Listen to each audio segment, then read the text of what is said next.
Blog Talk Radio.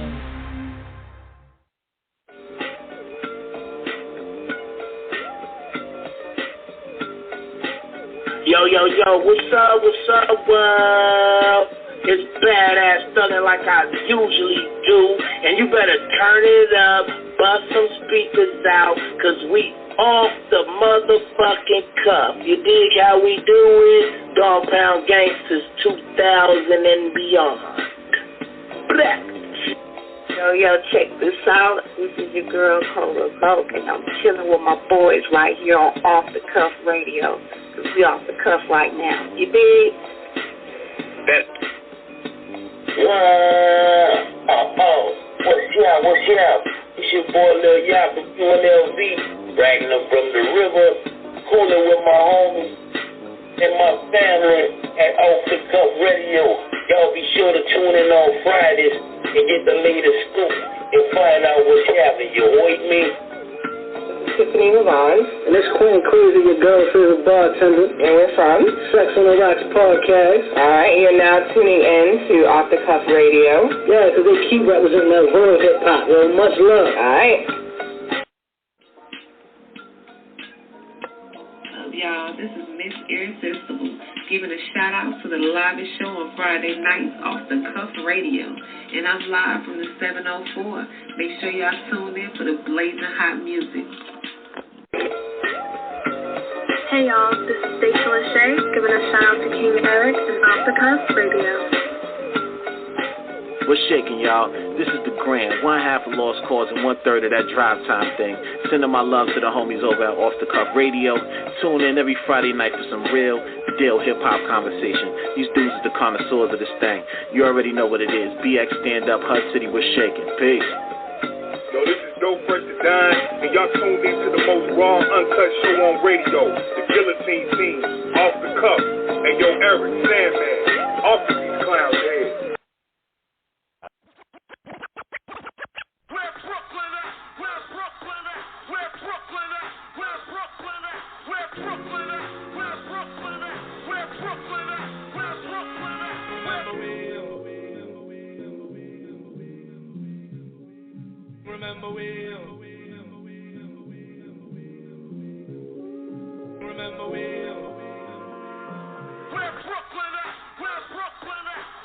Screw is you and me, there's a mayor on every block. Singing the dramatics and playing with Ready Rock. Usually it seems like he waiting to catch a drop.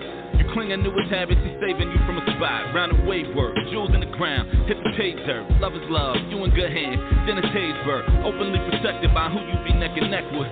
See you looking over like, look at what they done made work. Circling the block, I know your call before you start. Put your phone down, Pierre Moss to the heart, word the whole of that. Love it or leave it, we afforded that. 20D batteries, count them wrong, bought them back. Attracted to what you see on the screen, but then thinking you could recast it to keep what you need. Keep it cool, shit is cool, you don't need me to leave. Word to God, it's nothing to let you be who you be. I mean for real though, there's a vibe still in the sky. 30 floors up, burnt the vibe clear out the sky. I had a view worth a mill, but views get for real and views you get killed when you ain't hit a buy. There's a vibe still in the sky. 30 floors up, burnt the vibe clear out the sky. I had a view worth a mill, but views get for real and views you get killed when you ain't hit a buy. Please Philly, don't let this happen to you. Please Atlanta, don't let this happen to you. Please DMV, don't let this happen to you. Please LA, don't let this happen to you. Please Detroit, don't let this happen to you. Please Chicago, don't let this happen to you. Please Texas, don't let this happen to you. Please New Orleans, don't let this happen to you. To whom it may concern, don't let this happen to you. True to what you heard, they want this back like a loop. They gave you a curve and kept you back on the stoop. And now what they prefer is to help you pack when you move. And an argument is made for calling out a blame. Visions of a doorstep and all that it became. And they ain't had a heart to stand on it till today.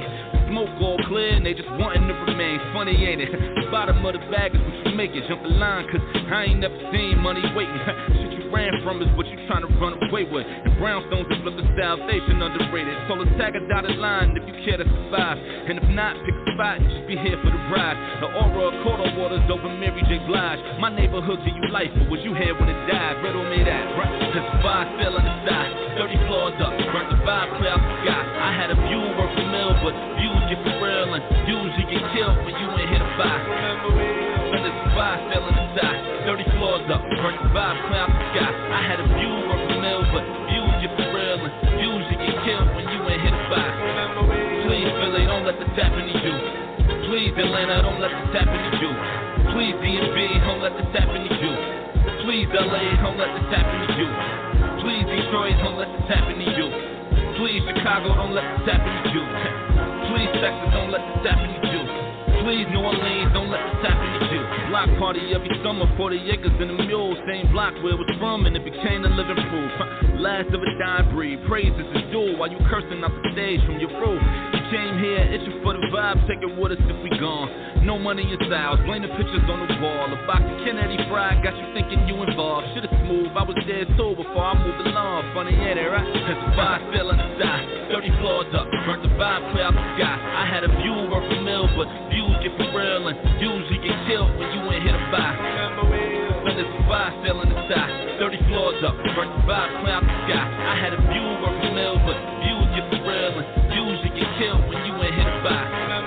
Please, Philly, don't let the tap into you. Please, Atlanta, don't let the tap into you. Please, DMV, don't let the tap into you. Please, LA, don't let the tap into you.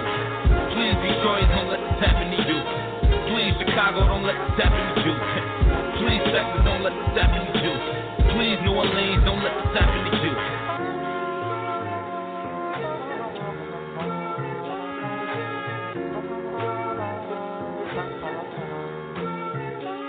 Chopped cheese and Kennedy fried and dollar Arizonas and 4 wings with fried rice and extra duck sauce. All of the reasons you was out front for coming with us if we up and gone. Chopped cheese and Kennedy fried and dollar Arizonas and 4 wings with fried rice and extra duck sauce. All of the reasons you was out front for coming with us if we up and gone. Best eyes burning.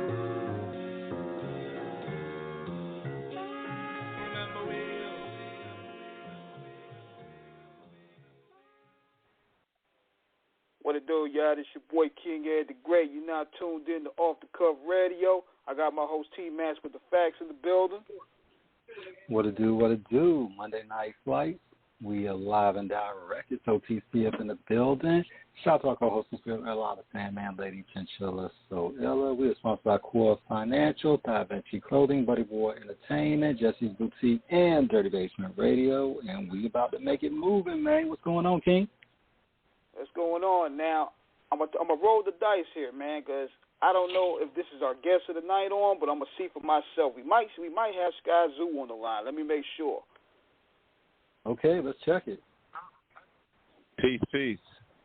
What's good, brother? Peace, God. What it do, man? What's going on? What's going on? How y'all doing? We good. Hey, we man, good. Glad to have you on with us. Word up. That's what it is. No doubt. And first of all, I want to say this, man. Congratulations on this recent project you just dropped, man. I've been having it on rotation since it dropped.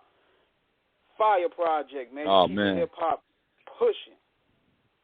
Well, thank you, man. I appreciate that, man. I appreciate the love and you know how you've been keeping it on rotation, like you said. You know, I appreciate that. It means a lot.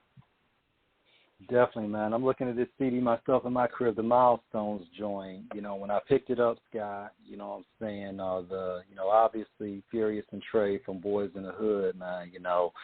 A picture says 1,000 words indeed. And you painted murals, which are magnificent and seen over the years. And to use that picture from a, you know, legendary movie that spoke so much about, you know, the street life, you know, family life, friends, coming of age, an amalgam of so many different areas of the human existence is just a further testament to your tremendous talent, man. You know, Brooklyn's very own, you know, we're glad to have you with us, man. Thank you, man. I appreciate it. You know, everything you said is why I do what I do the way I do it, you know, for people to feel that and for people to get that and connect to it on those levels that you just described. So when I hear those things, it means job well done. So I appreciate all that for real. Definitely. And you crafting this project together, my man, first and foremost, like, what was the mentality that you had going in? Like, were you trying to go in to outdo your previous projects, or you just wanted to bring a new philosophy into it? Well, you talking about all the brilliant things or milestones? Because I know you were just talking about milestones as far as, you know, Trey, Furious, and all that. Yes. Well, no, that album is about fatherhood. So it wasn't about, you know, one-upping anything else. It was a conceptual project. You know, that album is about the relationships, you know, with fathers and sons, specifically in the city, you know, specifically where we come from, and the lack of fathers, but then also the fathers that are there and how they don't get the cred and don't get the recognition, and how important it is to be a stand-up father and to be there 100%. You know, that's what that album's about. So it wasn't about any other project or one-upping anything or whatever. I literally said, man, I want to do a project about fatherhood as somebody who's a young black father who grew up with a young black father, never went a day without having my dad in my life when all of my friends was the opposite. I wanted to talk about that. I didn't feel like there were enough records that represented fatherhood in a positive light in hip-hop. So that's what that record's about. Got it. And one thing about go ahead, King. Go ahead. You go right ahead. Yeah, one thing about it, Sky, you know, you follow in such a distinguished tradition of MCing on wax, you know, of course, most notably, shout out to Exhibit, who, you know, came in on the surprise tip with our guest Rashidi a couple months ago from Hip Hop Uncover when he called in, and we had to just give him his flowers for what he did with the foundation. And, of course, we can't forget Ed O.G. and the Bulldogs, Be a Father to Your Child. You know, from his debut, you know, Life of a Kid in the Ghetto. You know, one thing about it, guys, a lot of times, you know, black men, we get so much negative press about not being there, about being absent, you know, about being derelict, you know, irresponsible. But the truth is, and studies have shown this, there are a lot more black men involved in their children's lives than, you know, the media or press, you know, a lot of people would give credit for, you know, and there are other things that go on, you know, and there's things that goes on in the hood, you know, we don't want to get too political about in terms of, you know, public housing, about how men weren't allowed in the house. That kind of, unfortunately, you know, was the impetus for a lot of what was going on, you know, what happened. But it is important in terms of, especially in these times, I mean, look, it's a lot of stuff that's going on out there. And, you know, I mean, of course, Trey's mother said it in Boys in the Hood, you know, and we say this, you know, being real, you know, like she said, you know, I can't teach, when she was talking to Furious, she's like, I can't teach him how to be a man. Only you can do that. Right. You know? 100%. And,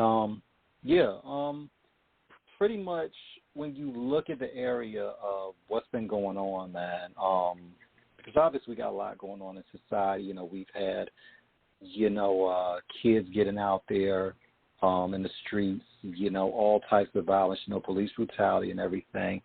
And just a lot of, how important is it just in terms of the black family to where that structure, that bond, that trust, that devotion, that dedication is in terms of maintaining our community and facilitating being, you know, that fulcrum, you know, in the collective village of all of us people of color?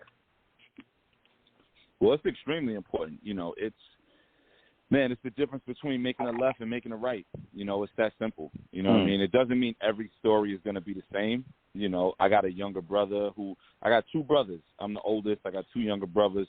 One of them is always, you know, caught up in something. He's in the joint right now. He grew up with the same father I grew up with. You know what I mean? So it's not 100% going to be across the board, but you have a better shot and a better chance of things going the right way if you have both parents in the house, and if you have some guidance and structure and all those types of things. You know, you have a better shot at it working. You know, like I said, one of my younger brothers, he's literally in the joint as we speak.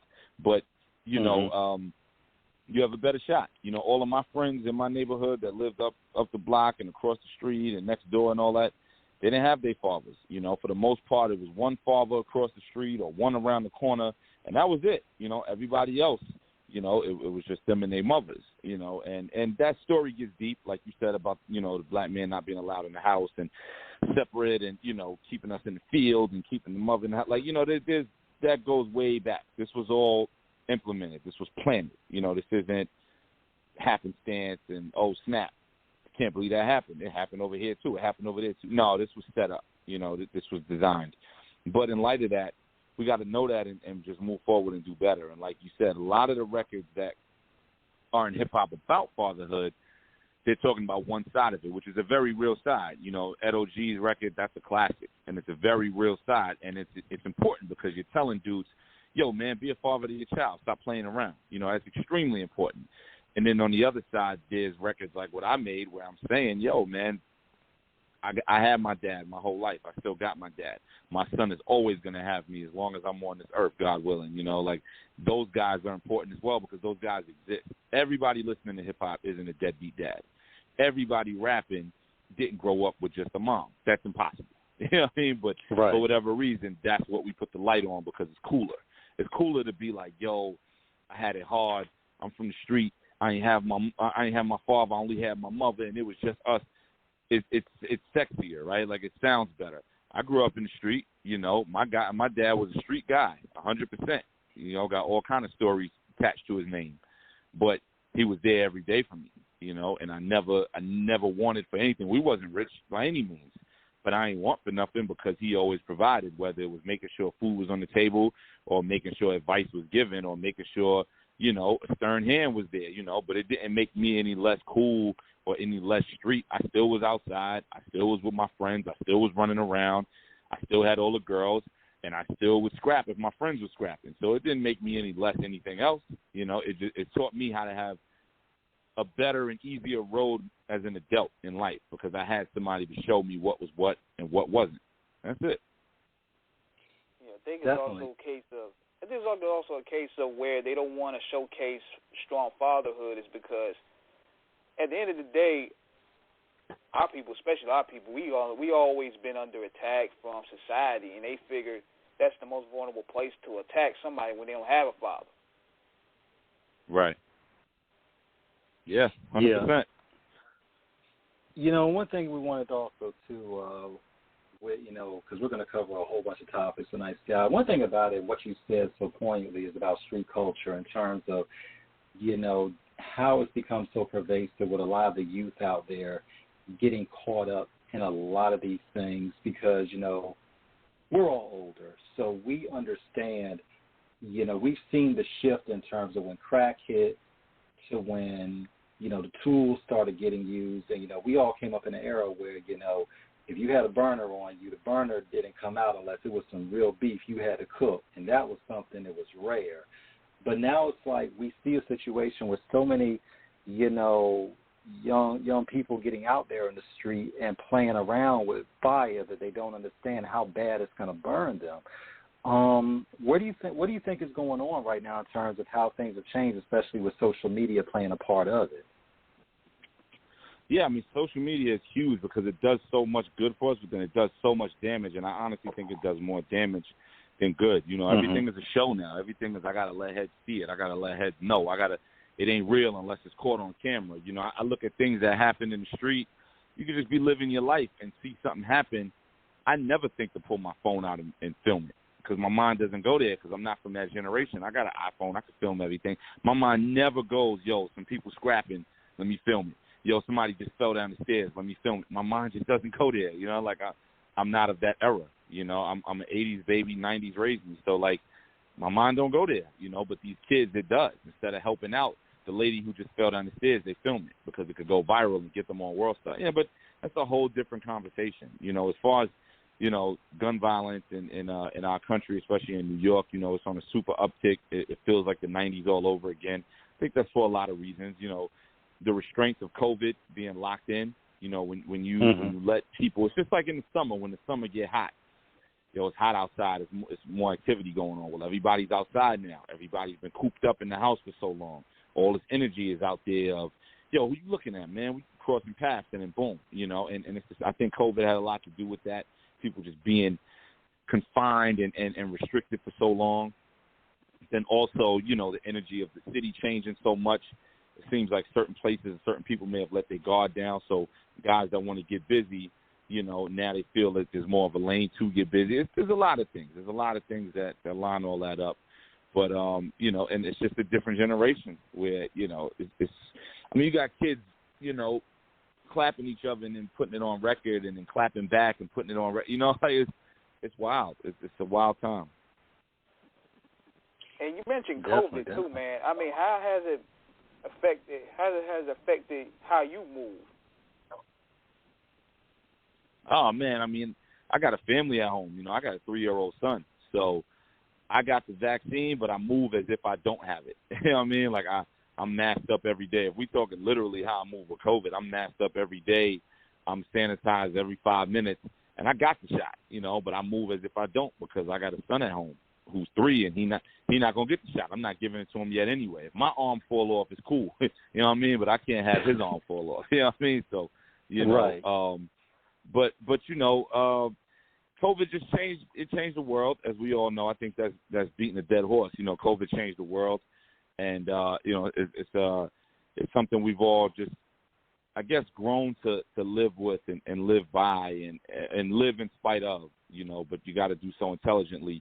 As far as from a business standpoint, it changed a lot because, you know, I wasn't able to go on tour all of last year, and I had like 3-4 tours set up overseas, Europe, Africa, et cetera. Wasn't able to do that, and that's fine, safety first. But, you know, it just changed the way we move. It changed the way the industry moves, the way money is made in the industry. It's a whole different ballgame. Definitely.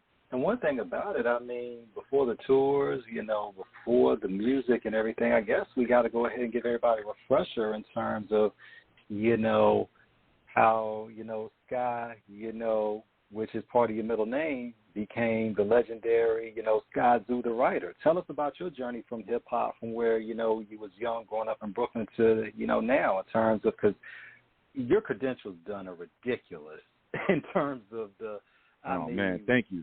Oh, I mean, Lloyd Banks, I mean, Black Thought, of course, the Bell Brothers with Torre. I mean, dog, dude, your resume is unbelievable. And, I mean, we can't forget the joint you did with Illmind. I have that, too. I mean, album with Illmind, album with Apollo Brown, album with Pete Rock. You know, the list goes on, man. And it's a blessing. It's not a flex. It's a blessing, you know. But as far as my journey, you know, from the beginning, how I started, oh, man, you know, like you said, I got my name from the group Sky, you know, the Brooklyn disco group. You know, they had a song called Skyzoo. And as a little kid, you know, my family used to call me that as a nickname because my real name is Skylar. So, you know, it kind of played on, it was a play on words. And that was kind of just like the joking nickname in the house. Every once in a while I would hear it. And then when I started to rap, I was 9 years old when I started rapping. And when I picked the name, I knew nobody would have that name, you know, and I just ran with that. Started rapping because of Chi Ali, you know, Chi Ali from the Native Tongues movement. Man, I was 9 years old. He was about 14, 15, and I remember just seeing the video on Video Music Box, The Age Ain't Nothing But a Number, you know, right in New York. Of course, if you're from New York, you know it. And when I saw the video, I was floored, and I said, man, that's what I want to do with the rest of my life. And that's what I wound up doing. I never looked back, you know, and I started writing my little rhymes in my rhyme book and, you know, just the, you know, the very early days, like the classic stories that you hear, just everywhere with my book and writing every day and every night and falling asleep with my book on my chest and, you know, just the typical stuff of just falling in love with this thing called hip-hop. And, you know, from there, I just, you know, as a teenager in high school, I was just killing everybody with the battles and the rhymes, and in college, the same thing. And that's when I really started to try to turn this thing into my career. I always wanted it as a career, but it was different from nowadays. You know, nowadays a little 14-year-old could get on his computer or his mother's computer, open up GarageBand and record something. You know, it wasn't like that. We didn't have that. You know, you had to really go to a studio or you recorded at your man's house with the microphone that came with techniques and it was a bad microphone. You know, like you recorded directly into a cassette tape. Like that was our era, you know, mid-late 90s. And, you know, the first time I went into a studio, I was like 15, and it was because I won a talent show. Like, you had to have a connect to get studio time. Right. You couldn't just, you know, you had to know somebody who knew somebody to put you in the studio for an hour for $60. You know, it was different. So I didn't really start recording for real until I was like 18. You know, I'm in college. I got my own little money now. I'm doing my thing. I got little jobs and little side hustles and outside and whatever. So I'm able to, you know, pay for studio time. So I started recording at 18, 19 years old and, you know, really just building and getting my thing together, local mixtapes. And I guess by the time I was about 22, 23, 24, something like that was when things really started taking off. 2006 when things really started taking off from a business standpoint, being able to make money off the art. And I never looked back. You know, I haven't had a quote-unquote job, 9 to 5, I should say, because my career is my job. But I haven't had a 9 to 5 in 15 years. Yeah, it's just been straight music, and I live well. You know, I live the way I want to live off my music. And you know one thing about it too, Sky. Go ahead. What made me introduced to your music was when you started working with the Justice League, and they stay out here in the Carolinas. So how did you connect with them? Oh man, I met them in 2004. I met Sean Don in New York, and then he took my music to North Carolina. And early 2005, they invited me to come down to North Carolina just to do some studio work. And I went down for a week. You know, I called out of work for a week, and I went down there, and I just recorded. I slept at Sean Don's house on the floor. You know, him and Crisis was living together. I slept on the floor, and I just recorded. I did 15 songs in a week. And it was beats from Crisis and Ninth and For 10. And this dude who Crisis put me on to, who I had never heard of, named Ill Mind. And that was how him and I got started. You know, I met him through Crisis. Crisis was like, yo, you got to check out this Asian kid, Ill Mind. He's crazy, man. That word, and he put us in touch, and you know we started rocking. But yeah, I got with the Justice League through Sean Don. So shout out to my man Dunny, right down there in North Carolina, and from there it was just on, you know, and then we got really close, and especially me and Ninth. You know, me and Ninth got really close, and we started doing a bunch of work, and then I want to say 2008, was it 2008, early 2009, something like that.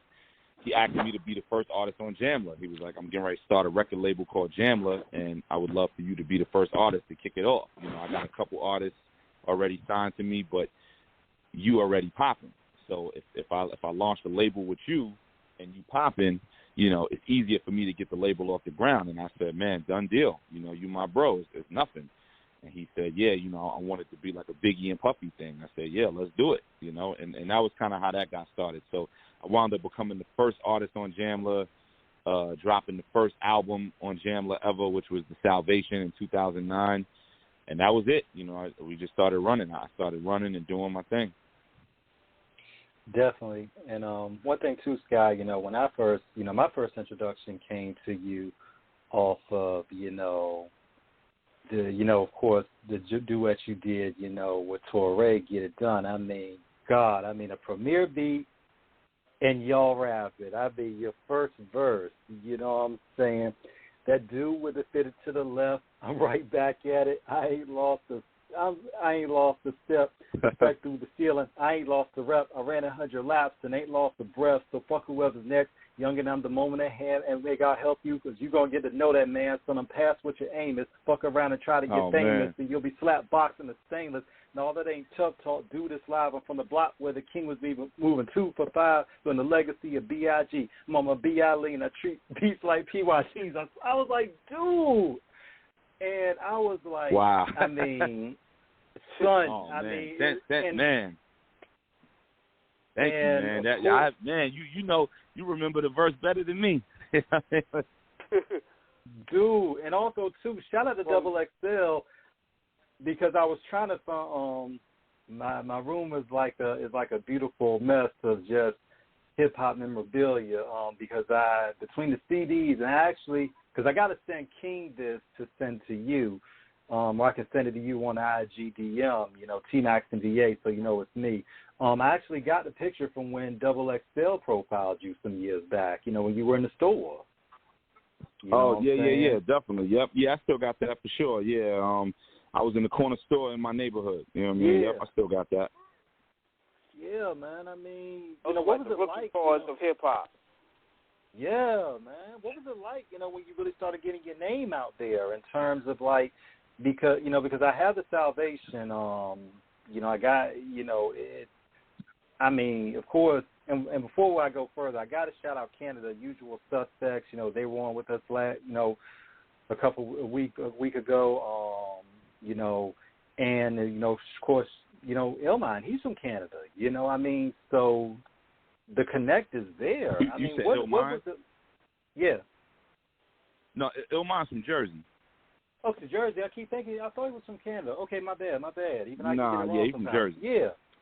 Okay, yeah, man. But I mean, what was it like in terms of like you like just really beginning to like I mean, Double XL is huge. I mean, you're hooking up with like Justice League, Knife Wonder, Illmind. I mean, and you're really getting your name out there. What is it like, when you're really starting getting this press? When did you realize that the thing was like, like these prestigious hip-hop publications and word of mouth is spreading about how dope this kid from Brooklyn is?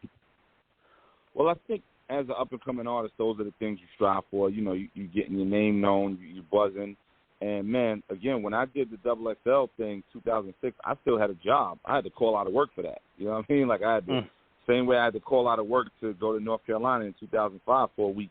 I had to call out of work, like, yo, I need the day off tomorrow. I got to do a photo shoot for Double XL. And my boss is like, what? Like, 'cause, my boss was young and, was new hip-hop and all that. My boss was like, what? Like, for real? You know what I mean? So, I was young, man. I was, 22, 23, whatever it was. I was young. And, but it's a good feeling. It lets you know you're going in the right direction. Those things shouldn't define you. I think we live in an era where kids let that stuff define them, so they feel like if they don't get it, it means, they don't mean anything, and if they don't get it, they're not worthy. That's untrue. Right. But at the same time, it's just another testament to let you know you're going in the right direction, and it's more proof to just let you know to keep going. So, man, it was that, and it was the soil. It was a million things, man. We could say it all day, running down the line of those types of things. But, it was a blessing always. Mm-hmm. And what people don't realize also is that Double XL period, was just like I was saying earlier, that was like, if you follow sports, that was like looking at the Slam magazine, like who the up and comer. Right. 100%. No, it had all that value to it. Definitely. And one thing about it, Sky, and that's a perfect segue, because on Off the Cuff, we can go from so many different things, from music to wrestling to cooking. I mean, we do it all on this show. King and myself, we're just the mad scientist, super chefs up in here. King mentioned Slam magazine. Tell us what it was like when you started doing that blog in terms of you doing your contributions in terms, because we know you're a diehard New York Knicks fan. What was that like in terms of getting the pen, from, emceeing on one side, but also getting to write your thoughts about what was going on in basketball culture as well? Oh, it was dope, just because basketball is another love of mine, totally outside of music. And, I'm a typical, when it comes to sports, I'm a typical guy. I'm ESPN all day, 24/7, sit down, crack a beer, eat some wings, and watch sports all day. Like, when the music's not on, I'm a typical guy in that regard. Like I'm sports all day. So, it was dope to have them approach me about doing that. They came to me and asked if I wanted to do that because they heard all the basketball references and all of my music and was like, damn, he really knows what he's talking about. So, that was dope. It was just cool to flex the pen in another realm with a sport that I love. Definitely, man. And, one thing about it, it's always been an intrinsic link between, sports and hip-hop, and especially the Mecca, New York, and which, and, I mean, the basketball culture. I mean, from Coney Island, where Stephon Marbury comes from, just one of the more, the notables. I mean, Bernard King coming from NY, you know what I'm saying? I mean, Bernard King, one of the toughest Knickerbockers ever. Yeah, man. I mean, Mark Jackson, you know what I'm saying? It's, the legacy is so deep in terms of it because it's rooted at so many different levels. Ron Artest coming from QB. What does New York, what is it about, the Big East, New York that just brings just such a defining lore in terms of sports and hip-hop, in terms of how so many people are just identified from it, in terms of it's synonymous. What is it about the city that just makes it just so renowned in that regard? Yeah, well, New York is a basketball city. I think it's the most basketball city out of anywhere in the world. There's always the argument of where do the best basketball players come from, and that's cool because, there's a million of them out of L.A. and there's a million of them out of the South. Y'all got a ton of them. I think as far as the amount of players that come out of New York and make it pro, we've kind of lost that number because all the kids in New York now, they either want to be scammers or they want to rap, you know, so they're not really following through on it, you know, AAUs and, you know, ABDC camps and all, like they're not followed through on it like they used to, but we still are a city that's all about basketball, you know, so even if we're not producing players making it to the league, all we talk about is ball. All we watch is ball. It's the most popular sport. And there's literally a basketball court on every single corner in New York City. And there's also somebody parked in front of that basketball court blasting hip-hop out of their speakers on every single corner in New York City. So the two go hand in hand. You know, the first time I heard Illmatic, which is my favorite hip-hop album of all time, I don't think there's a better hip-hop album existing, the first time I heard it was on a basketball court. I was on a basketball court, 12 years old, playing ball in Brooklyn, and the OG Hustlers was parked in front of the park, drinking Henny, shooting dice, and playing Nas, you know, with the windows down. And that was the first time I heard Illmatic, cover to cover, A to Z. The whole thing was playing while we was playing 3-on-3. And I was like, yo, I got to go get that tape when I get off the court. And that's what happened. You know, I was 12 years old. You know, that's New York. Man, I mean, you know, April 19th, 1994, Absolutely. Was, you know, because Nas's legend had already started. You know, shout out to Nas, you know, the whole QB, Black Poet, Trag, Gaddafi, Capone, Noriega, you know, Mobb Deep, Prodigy, Rest in Peace, Lakey the Kid, so many, 41st Side North, 41st Side South, so many legends. You know, Infamous Mob, Big Twins, goddamn, we could go all day. But yeah, man, but Nas's legend started, you know, of course, on Main Sources, you know, Breaking Out of the album, you know, in 1990, and of course, 1992 off the Zebrahead soundtrack, you know, with Halftime. And then, of course, you fast forward to 94, of course, starts with It Ain't Hard to Tell, which was the official lead single, you know, for what Illmatic was coming, man. I mean, when you heard Illmatic, what was it? Because you're not the only one, Scott, that pretty much gives that album the distinction of being the greatest ever hip-hop album. The Source, when they reviewed it, writers said, this is simply one of the greatest hip-hop albums I've ever heard, period. You know, what do you think? Why do you think that album still resonates so much in hip-hop culture 27 years after its release? I think it's because to me, it defines hip-hop. It embodies what hip-hop is, from the lyricism to the production to the storytelling to just the way it's all woven together. The picture that it's painting is what we know of hip-hop to be, in a sense of why hip-hop started. You know, the creation of hip-hop and how hip-hop started is all these things that this album represents, you know, coming out of the projects, kind of having little to nothing to go off of, kind of making something out of nothing. These are the things that hip-hop was built on, and that album speaks on that environment and talks about all of those things. So I think that's why it connects, as well as the fact that, you know, the lyricism and the storytelling and the production is so great, and it's just a great mixture and a great smorgasbord of all of that. I think what made Illmatic so great, too, was that was probably the first album that had, like, a all-star cast of producers. It was like a movie orchestra in a way. Like, you had Premier, you had L.E.S., you had Pete Rock, Large Professor, yeah. Because everybody before had, like, one producer doing all the albums. I think that's where another reason why that changed the culture.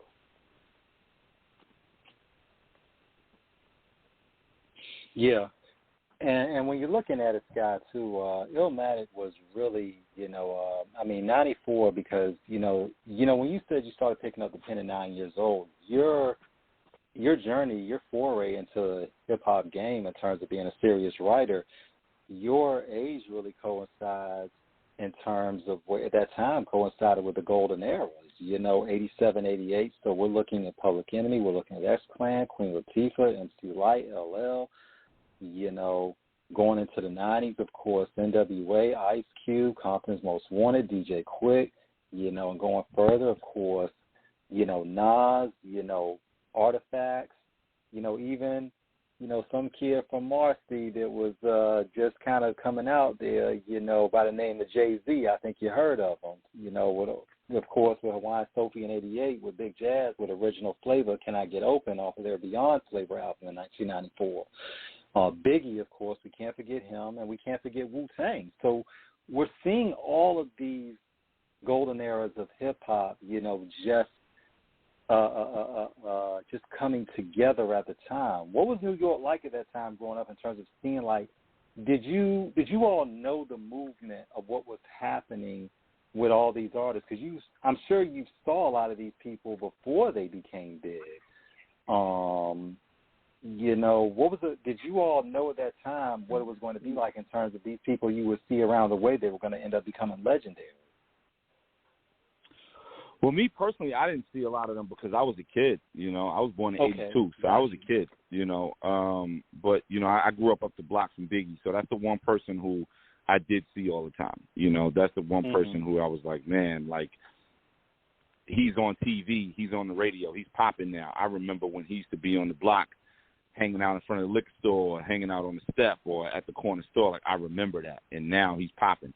But again, I was a little kid. I was 11, 12 years old when he was 20, 21. So it's not like I was hanging out with him. I would just see him in the neighborhood as one of the OGs, But just the feeling of that time period was amazing. It's something that is reflected in my music. That feeling of that time period was so incredible.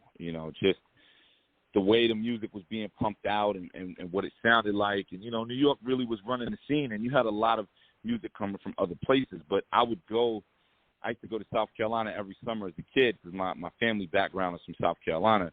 So I would go to South Carolina every summer as a kid. And all of my cousins and everybody down there as kids, it was all about what was happening in New York with the music scene. It was all about, yo, what's up with the Wu-Tang? Yo, what's up with this? What's up with that? Like, I used to bring tapes of videos down south around the neighborhood, like in Menace to Society. I would tape Rap City or Video Music Box and bring it with me to South Carolina. And that one videotape would last for 2 months, and it would get passed around the neighborhood, of just New York City hip-hop videos. That's how strong the culture was at the time for us. Man, and when you think about it too, man, when you talk about a Video Music Box in terms of video cassettes, of course, the nostalgia. I mean, shout out to OC, as well, who's part of that golden era, who's a guest on our show. It's funny, man, because when we look at it from how it was, like the Wu-Tang said, can it be all so simple, and a lot of youngins really are not going to understand this in terms of, like, having your tape deck waiting, the tissue in the tape, waiting with the pause button, waiting to let it go when your favorite song come on the radio. And then, of course, with the Video Music Box, your MTV Raps, Rap City, and, like, you got the videotape in the VCR. If you were really dope with it, you could program it to come one at a time. And, I mean, just really, like, it was just, one thing about it, just the videos and just how the music was marketed back then. It's not like it is now where it became corporate. From your years of listening and being in the business, because you went from, novice to, you went from novice student to paid professional to burgeoning legend. So you've seen the transitions from all those eras. How have you seen the change in terms of how music is marketed to where it's played and just,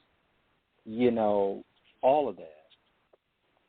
Oh, well, we saw the change from how it really took off as far as going mainstream and really being marketed in a different light and all that stuff. I feel like it was about 97.